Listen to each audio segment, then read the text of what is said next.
Anda kembali di Apa Kabar Indonesia Pagi, kita lanjutkan perbincangan kita dan kita langsung ke Mas Adi Prayitno. Mas Adi Prayitno melihat hasil penetapan rekapitulasi Pilkada DKI Jakarta kemarin yang diwarnai aksi walkout, kemudian Paslon 02 juga tidak mau menandatangani BAP. Kira-kira apa dampaknya ini cukup signifikan terhadap legitimasi hasil pemilu DKI Jakarta ini? Dan juga tudingan-tudingan yang dilontarkan oleh kubu RK Suswono ini apakah nantinya bisa mempengaruhi bisa terjadi lagi PSU atau pemilu atau pilkada 2 putaran gitu? Pertama dari segi walkout ya, ini kan sebagai bentuk protes dan ketidaksukaan ataupun ketidakpuasan dari kubu Ridho khususnya yang dinilai bahwa pilkada Jakarta itu penuh dengan kecurangan, ada TSM, kemudian komisioner KPU Jakarta itu tidak profesional dan seterusnya. Saya kira adalah fenomena biasa dalam pilkada kita sejak lama. Betul. Bahkan di kampung saya di Sumeneb kan Bawaslunya digeruduk bikin tenda di depannya karena tidak percaya bahwa pilkada itu dilaksanakan secara transparan dan akuntabel. Ekspresi kemarahan itu bisa disampaikan dalam banyak hal, bisa demo, bisa protes, bisa tidak tanda tangan BAP dan seterusnya. Tapi kan kita tahu bahwa dalam nomenklatur Undang-Undang Pilkada itu disebutkan bahwa kalau setelah pencoblosan itu dilakukan, kalau ada hal-hal yang mesti harus dipersoalkan, memang Mahkamah Konstitusi jalur terakhirnya. Karenanya memang dalam 3 hari masa kerja ini, Senin, Selasa, dan Rabu, kita tunggu apa sebenarnya novum politik dan fakta-faktual yang kemudian akan diajukan oleh kubu Ridho khususnya terkait dengan dugaan-dugaan kecurangan itu. TSM tadi. Apakah betul ada TSM, apakah betul misalnya soal rekomendasi sejumlah TPS yang harus PSU, rekomendasinya oleh Korcam ataupun Panwascam maksud saya, itu juga perlu diinvestigasi. Yang disampaikan tadi tuh. Nah itu yang harus dibuktikan nanti oleh Mahkamah Konstitusi. Artinya kalau memang sepanjang 3 hari ini misalnya nanti Mahkamah Konstitusi memutuskan tidak ada sengketa hasil, maka tinggal ditetapkan siapa yang jadi gubernur dan wakil gubernur definitif, yang itu artinya pilkada Jakarta 1 putaran. Tapi kalau Mahkamah Konstitusi memutuskan ada sengketa hasil pilkada di Jakarta, ada bukti-bukti yang harus diungkap, perlu ditelusuri, maka sangat mungkin dugaan-dugaan kecurangan itu akan mempengaruhi hasil yang 50,07% itu. Jadi kita tunggu nih, apa Bang Ramdan Shah bukti-bukti aktual dan konkretnya. Konon misalnya yang disorot soal tingkat partisipasi. Siapa tahu misalnya ada oknum nakal bahwa undangan itu memang sengaja tidak diberikan. Katanya tadi kan begitu kan, statement-statement yang tidak terucap lah kira-kira begitu. Kalau nanti ada pembuktian yang dilakukan secara valid, saya kira itu juga akan menjadi suatu hal yang menarik kita tunggu. Tentu yang bisa membuktikan bahwa pilkada Jakarta itu tidak fair, tidak adil, dan kemudian ini tidak transparan, tentu adalah kubu Ridho. Karena mereka lah yang sepertinya punya data, punya akses, dan tentu saja mengakumulasi begitu banyak ketidakcurangan itu. Tapi sekali lagi, kita akan lihat bagaimana Mahkamah Konstitusi nanti akan melihat. Karena memang dalam sengketa hasil pilkada ataupun pilpres dan pileg, itu agak sedikit variasi. Kalau dalam pilpres rata-rata ditolak. Tapi dalam pileg ada yang kemudian di PSU kan mempengaruhi hasil, begitupun di pilkada. Pilkada juga ada yang kemudian ada PSU dan kemudian akan mempengaruhi hasil yang sudah diputuskan oleh komisioner. Bagaimana juga Mas Adi merespon Mas Adi, karena sudah cukup banyak juga komentar sebetulnya sejak hitung cepat kemarin itu sebetulnya ada komentar juga. Ini kan kalau kita lihat kan kubu Ridho ini kan kubu yang sangat obes banget gitu dengan yang namanya partai pendukung di kubu 01 ini. Nah, menyikapi hal ini kan lucu gitu bagi sebagian netizen atau masyarakat mengomentari kok udah rame-rame, kok udah berkuasa, tapi kok kalah juga gitu. Ya secara prinsip bahwa pilkada itu tidak bisa dijadikan sebagai barometer politik nasional. Case in case dalam wilayah tertentu mungkin, misalnya di Banten, Kimplas, minim Golkar misalnya memenangkan pertarungan. Tapi kan kita lihat di Semarang, Kimplas juga keok. Kan itu bisa dilihat sebagai barometer. Di Jakarta kalau kemudian kita melihat hasil hitung yang kemarin disampaikan oleh kawan-kawan KPU itu kan Kimplas juga keok. Dalam pilkada itu yang dilihat bukan seberapa banyak partai yang berderet mengusung, tapi seberapa kuat figur yang kemudian bisa dijadikan sebagai instrumen untuk memenangkan pertarungan. Dan ya kuat karena yang dilihat adalah figur. Nah yang paling penting sebenarnya soal Kimplas dan non-Kimplas itu bahwa ini untuk menunjukkan bahwa tangan-tangan kekuasaan itu tidak seperti yang dituduhkan. Karena banyak orang yang mengatakan misalnya di Jawa Tengah ini ada parcok, kemudian di tempat lain ada parcok. Berarti kalau pakai instrumen kekuasaan di Jakarta nggak ada parcok dong.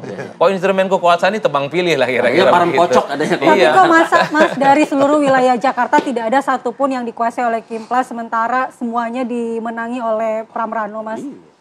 Ya karena memang di Jakarta itu cuma provinsi, sementara untuk kabupaten sebagai administrasi kan tidak ada. Apa menurut pemilih. Mas Adi faktornya? Kan memang ada undang-undangnya daerah khusus. Seperti DIY, kan sekarang kita punya 38 provinsi, tapi pilkada serentaknya cuma 37. Karena ada undang-undang kekhususan. DIY kan tidak pernah pilih gubernur.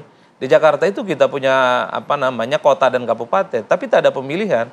Karena Jakarta itu ada undang-undang daerah khusus yang sebagai kota administrasi untuk bupati dan wali kotanya itu ditunjuk, tapi tidak dipilih. Jadi artinya kenapa sampai kok hampir di 5 ya? 5 ya Mal ya? 5. Utara, timur, selatan, pusat, Kepulauan Seribu gitu, barat.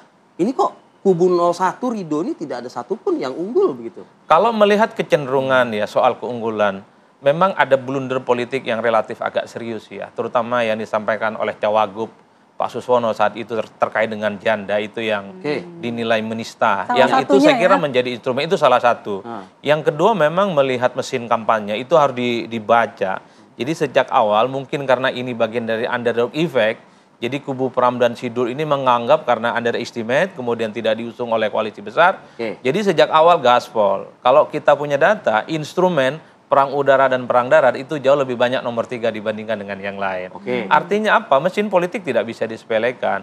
Termasuk blunder yang saya kira itu hati-hati karena Jakarta itu juga adalah sekarang pemilihan pertanyaannya kalau blunder Mas Adi, seharusnya yang 3 juta yang tadi warna pink di pojok itu ya seharusnya masuk ke kubu 03 dong seharusnya kan. Betul, blunder itu kan tidak harus pindah ke lain tempat, tapi memilih tidak memilih. Itu adalah pilihan-pilihan yang rasional. Jadi kalau kita menganggap orang Jakarta itu adalah pemilih kritis dan pemilih rasional, sederhana Pak. Tidak suka sama orang bukan berarti pindah ke pilihan yang lain.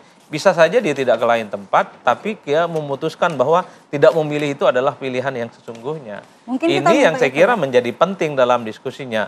Tapi di luar perdebatan itu, yang paling penting sebenarnya kita ke depan itu harus kita lihat Senin, Selasa, Rabu ini apa yang akan dilakukan oleh kawan-kawan kubu Ridho untuk membuktikan bahwa Pilkada Jakarta itu TSM penuh kecurangan dan nanti mungkin akan diupayakan ada PSU di mana PSU itu akan bisa mengubah hasil yang sudah diputuskan oleh kawan-kawan. Apakah 1 atau 2 putaran?